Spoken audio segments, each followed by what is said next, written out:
Hello there everyone and welcome. I am Jeff. This is Tabletop Toolbox and this will be one crazy 33rd episode of the Weekly Ratchet. Why? Well, because I spent a week playing with myself only to have Helene blow away the country. Now I've got two extra roommates. Listen, it'll all make sense here on the Weekly Ratchet.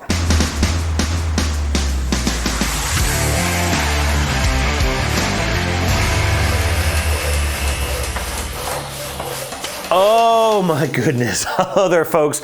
Welcome back to the Weekly Ratchet. Thank you so much for tuning in. And you know, usually at this point I say something like, I hope you've all had a fantastic week or two of playing games with their friends and family. But right now, honestly, folks, I just hope that everyone is happy and healthy and doing okay, because life in Ashland, Virginia here has been a little bit of a shit show.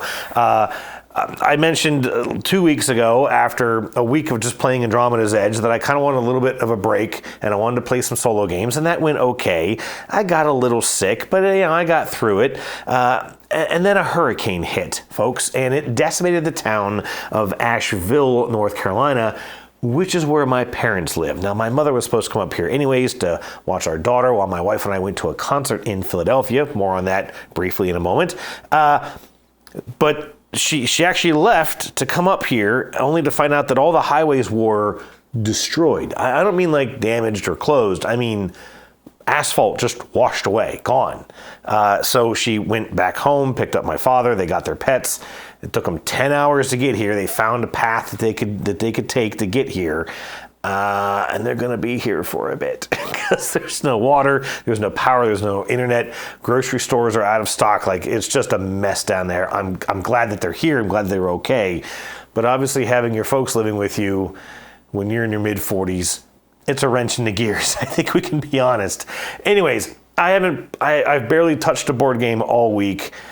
To some extent. I do have some stuff here to talk about. I'm looking forward to it. I did get to make it to our concert. We saw Mariana's Trench in Philadelphia. They're a sort of a punk rock band out of Canada. I've loved these guys for a lot of years, and I'm really, really glad I got to make it to that show at least. So yeah, anyways, I'm going to go ahead and kick off the show.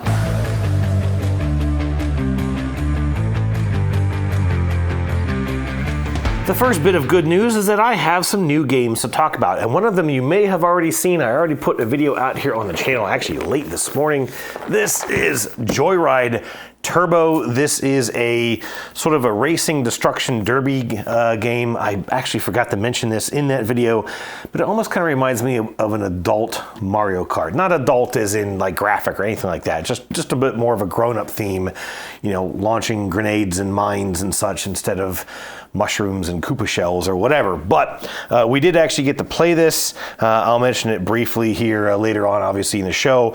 I quite like this. Look, there are a lot of racing games out there, and we've seen a lot of sort of similar ideas with racing games. I feel like this one does just a couple of neat new things, and I was quite surprised with it. We had a good time with it. So this is Joyride Turbo.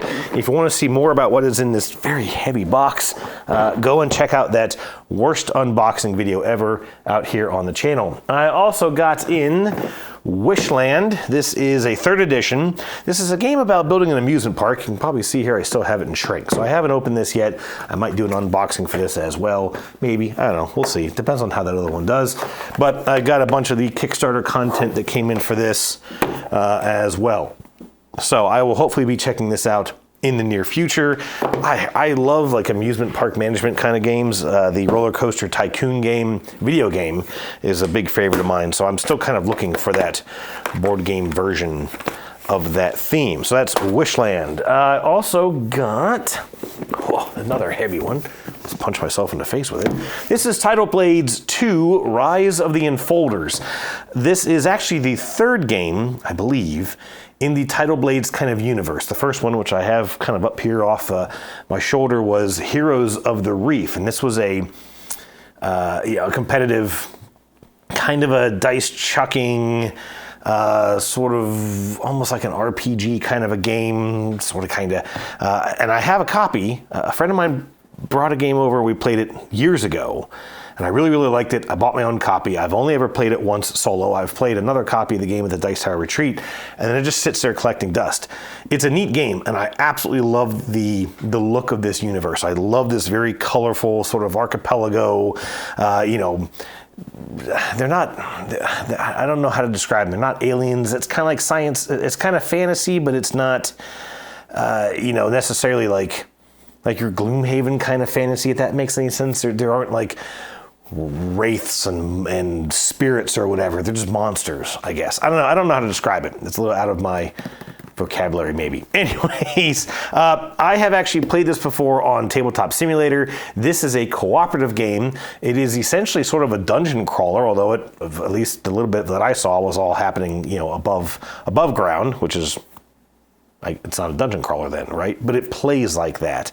I believe it also has sort of a deck building element, and you get this matrix, a 3x3 grid of cards, and then on your turn you're firing off, if I remember, it's a row and column of those cards, then take your various actions, get things, do things, try and whip up on monsters. I really liked it, and I'm hoping to obviously check this one out some more. Hoping my wife and I can kind of get into it, and if not, it should be a pretty decent solo adventure to play through as well. Okay, enough of that. The last one to talk about here is actually a prototype. This just came in the other day.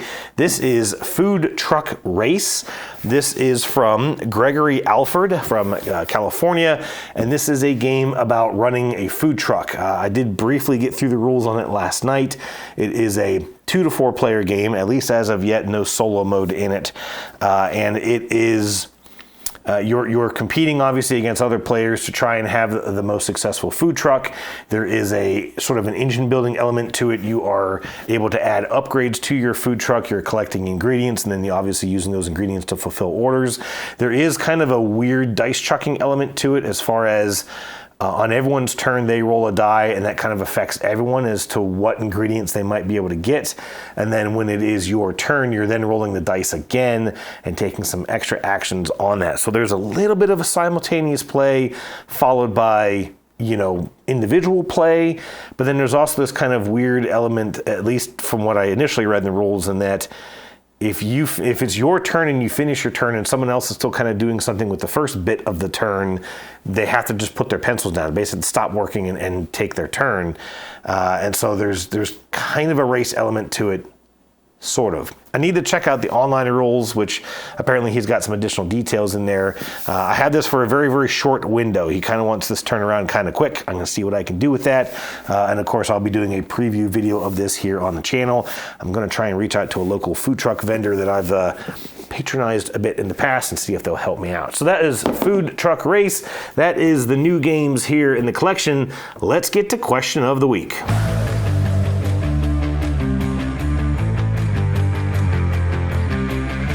All right, here we go. It seems like this was so long ago that I even asked this question, but I've been talking about the channel, of course. I've been focusing a good bit here on the channel, and 2 weeks ago I sort of asked all of you for some suggestions on what you'd like to see more of out of the channel. Now, first of all, I'll say this as always. Thank you for all the feedback, for all the comments. I always appreciate that.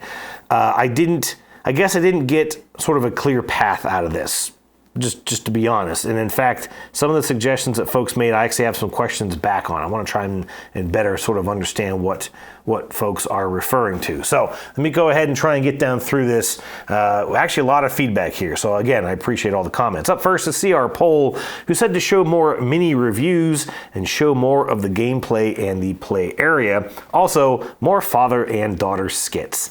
Thank you, CR Poll. I appreciate that. Those are a lot of fun to do those videos with my daughter. They're difficult to coordinate sometimes, and of course, it's got to be something that you know she can kind of weigh in on the game, all that kind of good stuff.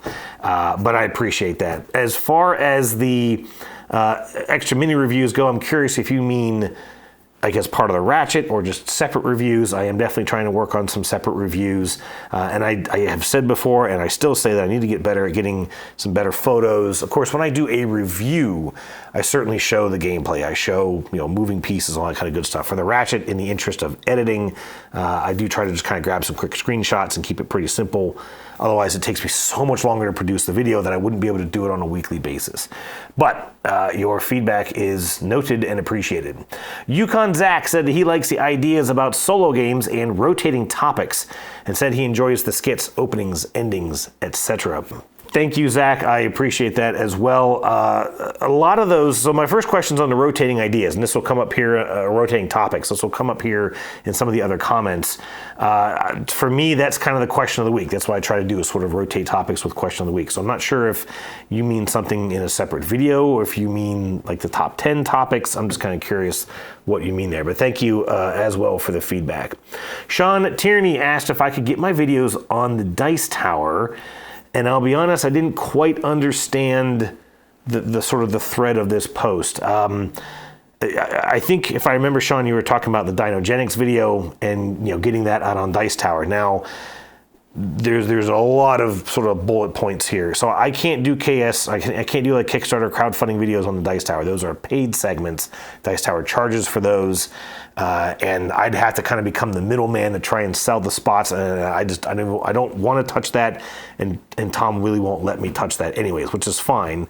If I do a video there, I can't do it here. So that whole opening segment with the Jurassic Park recreation, I can't do that on the Dice Tower and also have it here.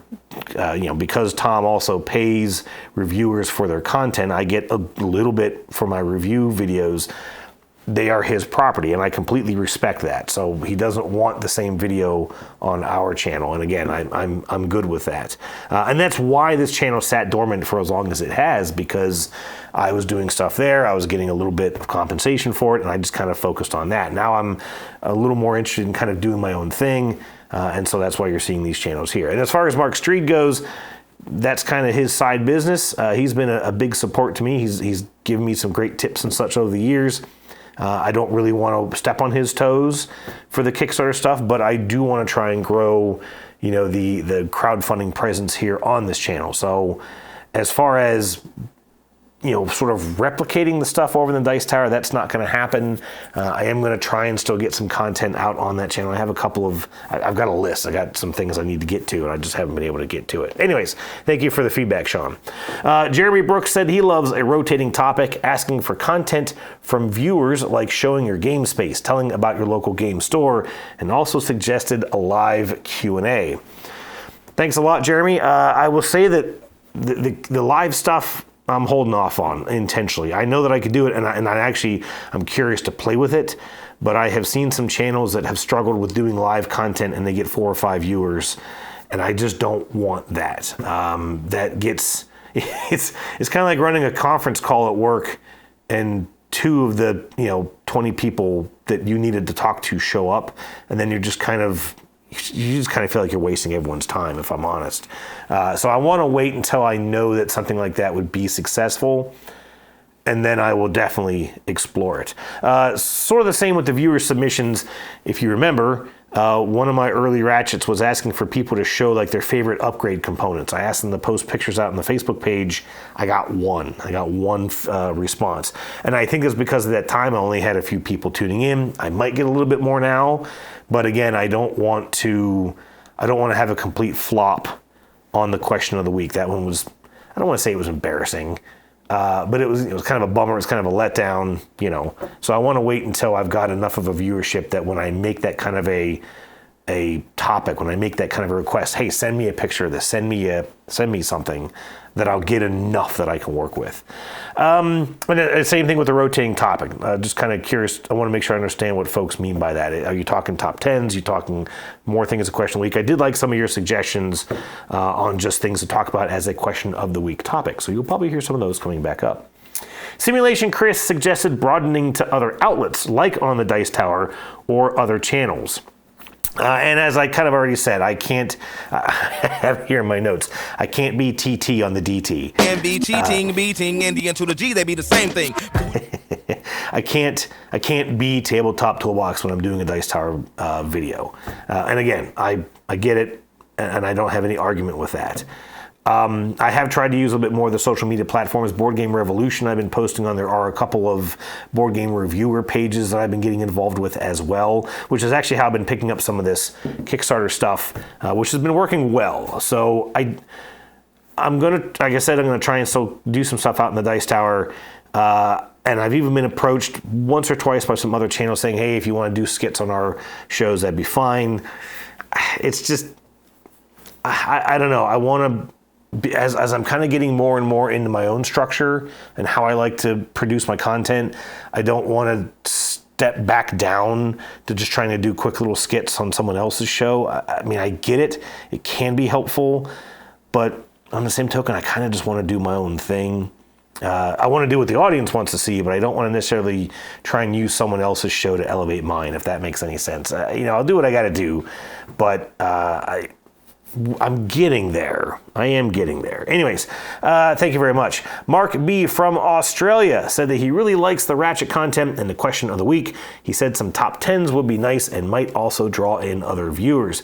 He also said he pledged a copy of Dinogenics. Mark, that is awesome. Thank you so much for that feedback. I actually just noticed today that there's only 4 days left to that crowdfunding campaign. I wanted to do another, just kind of a candid review talking about like the solo aspects and such, and I just ran out of time with everything kind of going on lately. But anyways, thank you for that. I'm with you on the top 10 thing. I do have some lists, and I just need to kind of get myself back into a routine so I can get those going. Like I said, my wife is sick. We've got some ideas of a top 10 two-player games, or our favorite two-player games, or our favorite games to play at 2 players, to kind of be specific on that. But she feels like rotten eggs right now, so I'm not going to try and get her in front of a camera. Anyways, I also realize that some top 10 topics will do better than others. I've got a solo top 10 video out here with over 20,000 views. It's, I mean, just above and beyond the most popular video on the channel. It's very out of date, and I use it as a catalyst. I turned right around a few weeks later, 3 years ago, whatever it was, and did another top 10, which barely has like 100 views. So I learned then that you got to show them what they actually want to see. But anyways, I'm gonna keep working on that for sure. Penny 5636 said she too backed Dinogenics. That is awesome. Thank you, Penny. And she suggested that I enjoy winning games and should do a segment where I share in-depth strategies.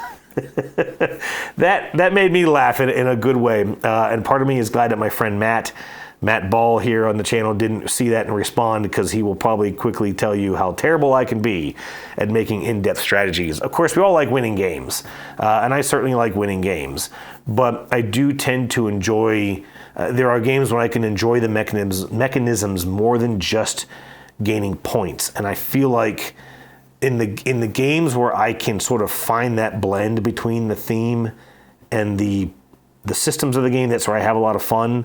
For example, Andromeda's Edge felt like a game that you're just trying to get points, and or trying to build up to getting those points. And I think that's one of the reasons why the game fell a bit flat for me. Anyways, I don't know that that's the best topic for me. I'll probably get shredded alive by folks who would watch those and be like, that is the worst strategy you could ever think of. But an interesting idea. And I think that when I do my reviews, I do like to talk about parts of the game, systems of the game where, hey, this can happen every turn, while this might only happen every couple of turns, or maybe this is something that affects all players or affects players unequally. And that's the kind of stuff I like to talk about. And I think that's where you can kind of find some of the strategies in the game if you're understanding how those various systems trigger. So that's the stuff I try to talk about more so than necessarily here's how you win a game. But anyways, good suggestion.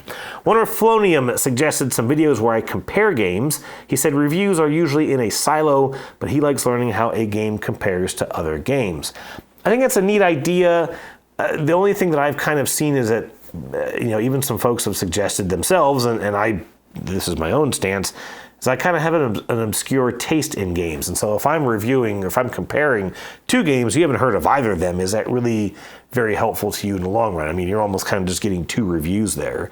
So it's not like I don't think it's a bad idea. I just don't know that I've got the repertoire. I don't know that I have the breadth of experience of enough games that I can say, oh, well, this game is like this game and like this game, but different than this game, because some of them I just haven't even played yet, But interesting idea. Omar Hernandez said I should definitely start doing reviews. He suggested that as viewers get to know reviewers, it helps them to understand what they might like or dislike about a game, even if the reviewer thinks differently of it. He did also mention expanding onto Instagram, Threads, and other Facebook groups. Yeah, Omar, First of all, I'm definitely focusing on the reviews. I'm going to try and get some more of those out here on the channel. I do like doing them. They just take a lot of work, but that is kind of the point of being a board game reviewer, I guess. As far as the social media stuff goes, man, I would love to get someone who could help with that kind of stuff. I don't have any money to pay anyone to do it, of course, and I hate doing it myself. I mean, even just for the Ratchet itself, there are so many times that I'm sitting there, I played this game and I forgot to take pictures of it, which of course means I don't have anything for Instagram either. I do know what Threads is, and I probably need to get into that, except for that I don't have enough presence on those other social media platforms to then benefit from Threads. I got to figure out what to do about that. I have been trying to get active in the Facebook groups, as I've already mentioned, and so I've got to figure out some other avenues, I guess, to kind of get the word out a little better. So I need to keep working on that. JW Spiker also suggested to continue putting content out on the Dice Tower, as that is how he found me here. And I kind of had the chuckle as I reread that later to actually put it here in my notes. The question is do people see me on the Dice Tower and then maybe search for my name, or do they see my comments on the Dice Tower and just click on the channel and get to it that way? Because I have intentionally kind of used the Tabletop Toolbox channel to make comments on the DT videos. Now, I can't say, hey, go check out my channel. Tom doesn't like that. And again, I get it. But I've still kind of used that as a quiet technique. So that has certainly worked. And I think, though, I do need to make sure that I am doing what I need to do to generate my own clicks and views and follow-throughs and getting people to stick around. I can't just keep leeching people off of another channel. Again, I need to get to a point that I can stand on my own. But I'm definitely not giving up on that avenue for, getting some other folks to come here and hang out.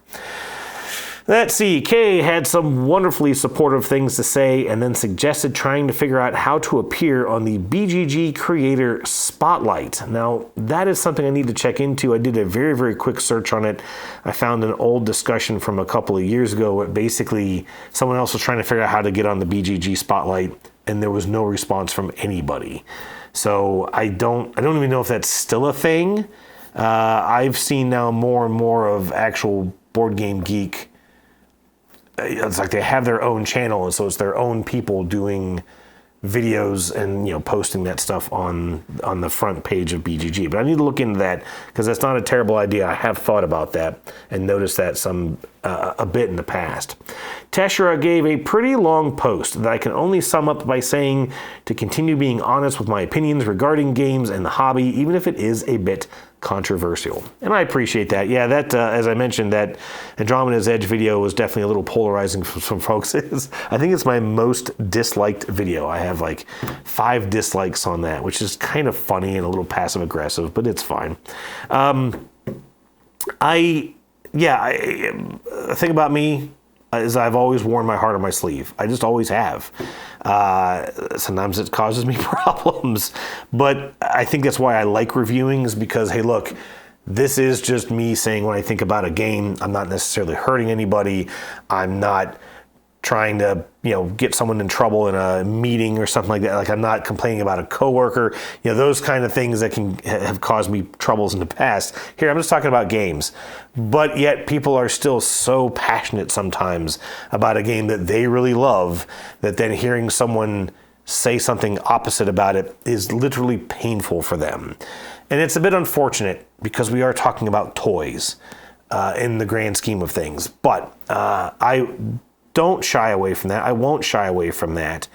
I do still try to be honest. I do still try to be fair. I try to say, hey, look, I don't like this. I don't like that. I don't like this. I do really like this. I wish there was more of this, or I wish that, if maybe this little tweak would make this so much better, or I can see how someone would really like this, but it's just not for me, and it may not be for you. And I try to rely on that kind of just that focus to say, like, this is what I think. You don't have to agree with me. I will never, ever say, no, I am absolutely right.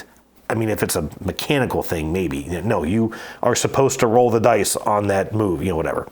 But anyways, I appreciate that, and I'm definitely going to stick to my guns. NPC KSE said reviews are the way to go and even suggested a review of Dwellings of Eldervale. Thank you very much. Good to see you again. I don't have Dwellings. We chatted about this a little bit in the comments there.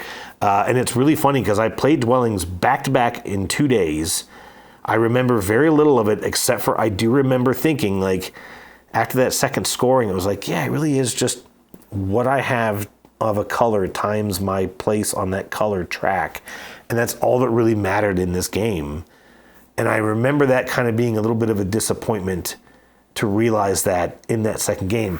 But I don't remember fighting at all in that. I remember fighting the monsters. I remember fighting what is the raiders in Andromeda's Edge. I do not ever remember fighting another player, ever. And I don't know if I was taught the game wrong. I really just do not remember.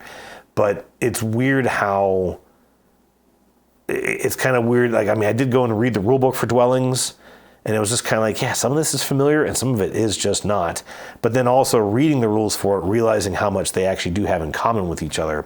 I do wonder if I went back and I played Dwellings again, how would I feel about it? It's almost like I just need to play it again. I can't really say I'm super motivated to do so, but that's just me. Anyways, Tony Lawhorn also backed the idea of making reviews and also said he likes rotating topics. And so again, the rotating topics thing, I need a little bit of clarity on that. And yes, I'm definitely working on some more reviews. I'm going to try and get one done of Joyride. I do have a preview video coming out of that Ultimate Voyage game. I think that one came out pretty good. I'm pretty happy about that one. Also have been working on my I Made You a Mixtape video for Mike DeLisio and Dan Hughes. And I'm going to check out Wishland. I'm going to check out Tidal Blaze. I think there will be more coming here on the channel. Going to get some of those top 10s put together.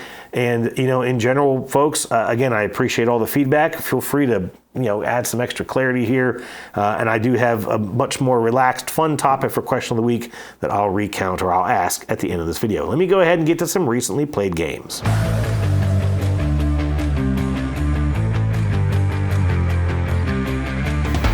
Okay, I don't know how I'm doing here with time, so I'm going to try and get through these a little quick. Plus, these are a lot of solo discussions, and I do know that not a lot of my viewers play a lot of solo games. So I'm going to talk about these kind of quickly from a multiplayer perspective, why I like them, why I explored them as a solo game, and then kind of what I thought about them.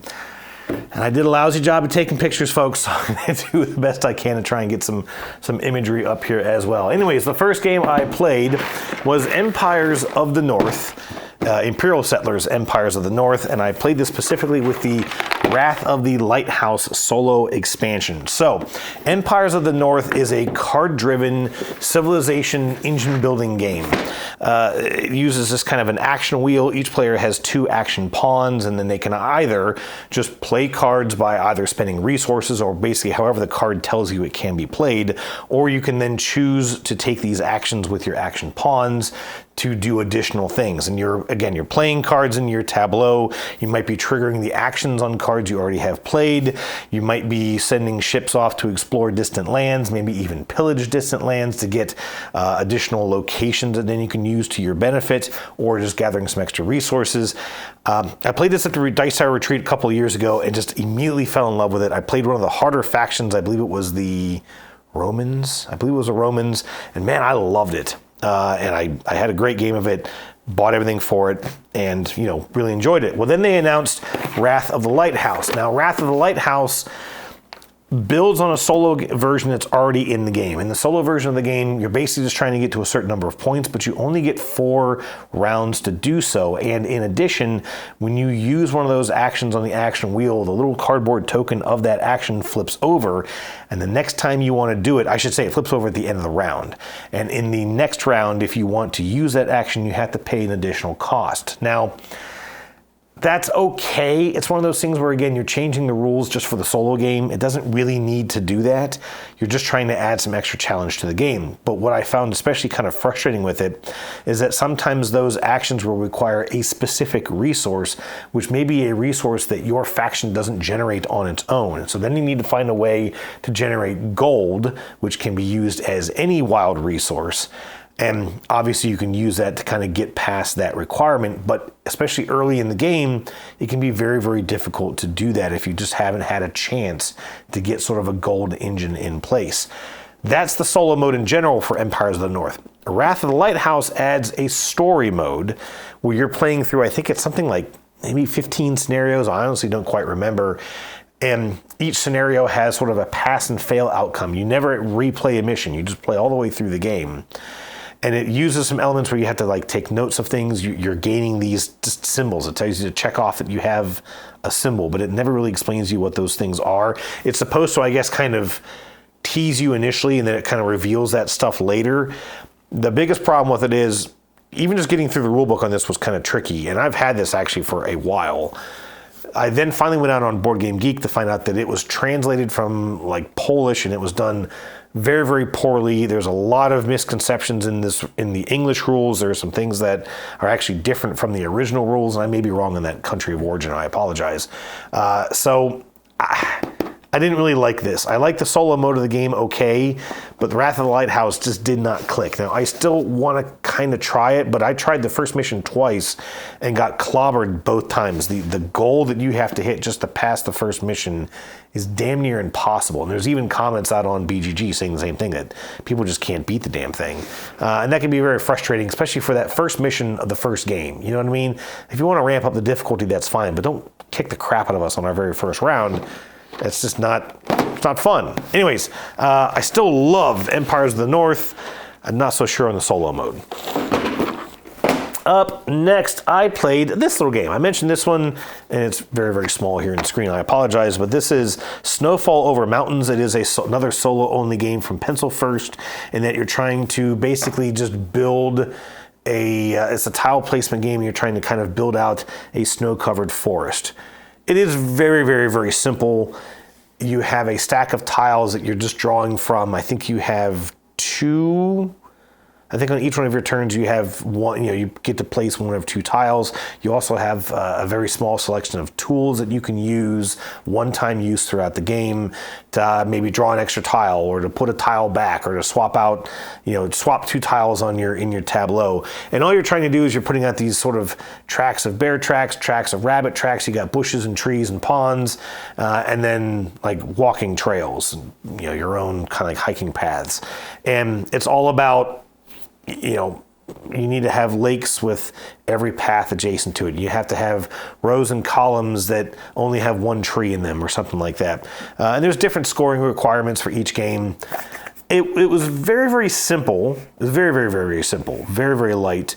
What I thought was kind of interesting was that I thought I was doing quite well, and I scored, I think, 46 points, which is the lowest score on the score chart. Basically, 45 or less is essentially you lost, and then you have to get up to like 70 points or more to get that top tier. And so I thought I was doing okay, and I was not doing okay. It was cute. I would definitely, in fact, I'm tempted to take this to our cabin and just leave it there, something I can play casually at night when I'm kind of hanging out there. Otherwise, I'm going to forget to bring it with me.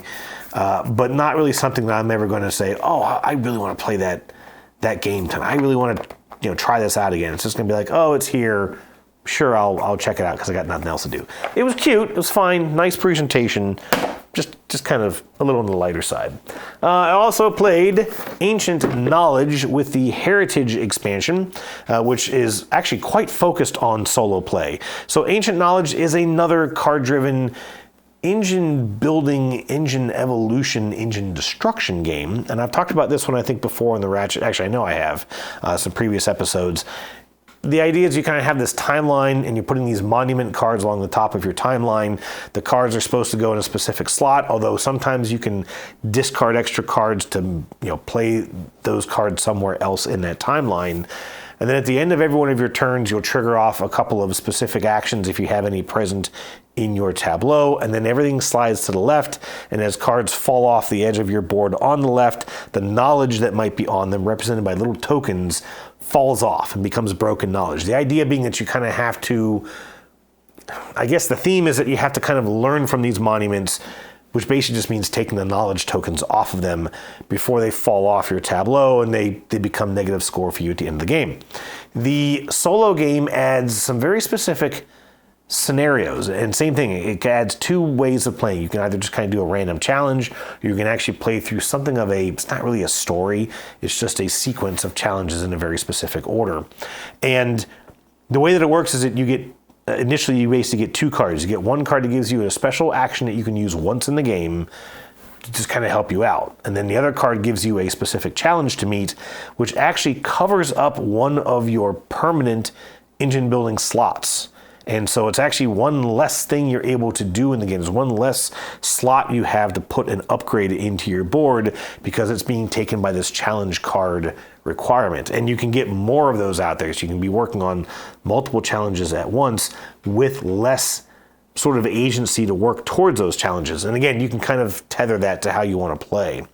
What was really weird about this is that all you're trying to do is meet that challenge. So my first challenge, I'm trying to recall, was to have, I believe, 4 of each color. There are 3 colors of monuments in the game. I had to have 4 of each color, maybe it was 3 of each color in my history, which just meant I had to build 3 or 4 of each of those monuments of each color in my tableau and make sure they fell off the edge of the board before the game ended, which again, you've got a little bit of a timer built in.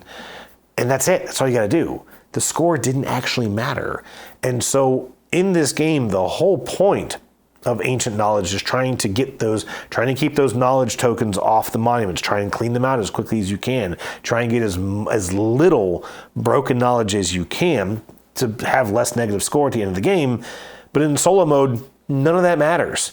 The only way that it matters is in the sort of campaign mode, in that the score that you have at the end of one round dictates how many cards and possibly even how many turns you get in the next game. That's kind of it. So if you can score better, you may have a little bit more luck or a little bit more opportunity going into the next game. So there's that. But it was kind of weird because I just played the challenge mode, just this sort of single scenario, just, to get my feet wet with it. And I'm trying to get all this knowledge off, and it was kind of good 3/4 away through the game before I realized this doesn't matter. I can have the lowest score ever. I can have 2 points. It does not matter as long as I meet that requirement. That's all you have to do. And that just felt very deflating almost. I was like, why am I even worrying about this? Those challenges get weird, and I do still want to try out some of the other scenarios that are in there, because there were things like literally having a certain number of cards in the discard pile, which seems really, really odd. With the score itself not actually mattering. So anyways, interesting. Not quite sure how I feel about it yet. Need to explore it a little bit more. Ancient Knowledge. Last game I will talk about is Joyride Turbo. I've mentioned this a couple times here already. We played this actually as my parents were driving in from Asheville. They got in very late that night, so we had a little bit of time to check this game out before everybody in the house got sick. I really enjoyed this. As I mentioned, there's a lot of racing games out there. They all kind of handle racing in different ways. This uses dice. I don't love dice in a racing game. I just don't, because as I've talked about in other reviews, other videos, racing is a skill. There is certainly luck in racing. If engine blows out, for example, or there's a car crash you can't avoid, okay, that's a thing. But most of racing is pure skill, right? And maybe variances in cars and all that kind of stuff. It's very, very hard to do skill in a racing game, because how do you basically provide players with the stuff that lets them have a skillful edge over another player without just making it painfully out of balance, right? Well, you have the ability to go twice as far on your turn. You have the ability to corner at faster speeds. Okay, but how do you really make sure that's all balanced, all that kind of good stuff? What this does, though, is that while it has dice, the dice only go from 1 to 3, so you're not going to have huge swings in, distances moved necessarily. You still can. But then also you can lock in those dice. You actually do very, very little dice rolling in the game. You might roll, I think the most I ever rolled was maybe 2 dice, because I actually learned quickly that you want to try and lock in your dice. Basically, when you roll the dice on the next turn, you can choose those dice. You don't roll them again. You keep them on whatever face you had last time. So if you have a couple 1s, you can say, okay, well, I'm going to save those to be re-rolled. If I have 2s and 3s, I'm going to keep locking those in. I'm going to keep reusing those dice so I don't have to change their values, and that lets me hold more speed throughout the race. The the cornering and the navigating through the checkpoints is really, really technical, and it's very tactical as well.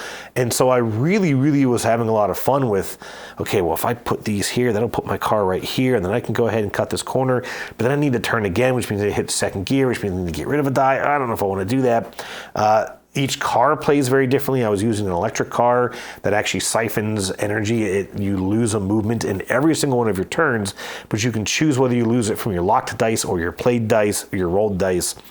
And so again, I can say, well, hey, right now, I actually need to lose that movement so I can cut this corner a little tighter, and then I'll have some extra power in my roll and maybe get a little further. I really liked it. I do kind of wonder how it might be on some of the smaller tracks. We had a little bit of bumping and grinding, and kind of moving cars around. And there is an aspect of it where you can be in fifth gear and be hauling ass.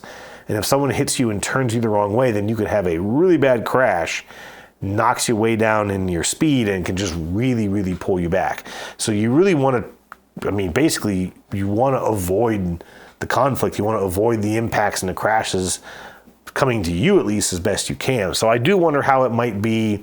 We played it at 3-player, my wife and daughter and I, and my daughter did amazing with this game. She was right behind me as I crossed the finish line. My wife had a couple of mishaps.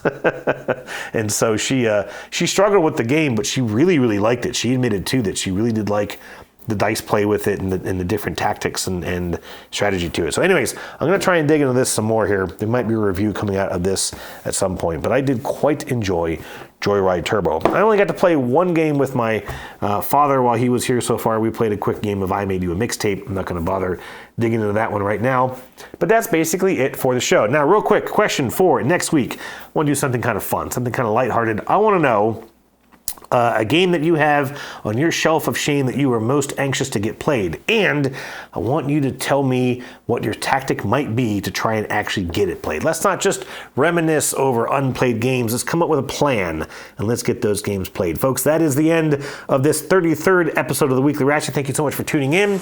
Check out some of the other stuff here on the channel. Let's get things going. Last time I checked, I am less than 30 subscribers away from 1,000. Let's get that done. All right, thanks again, folks. I'll talk to you soon. Cheers.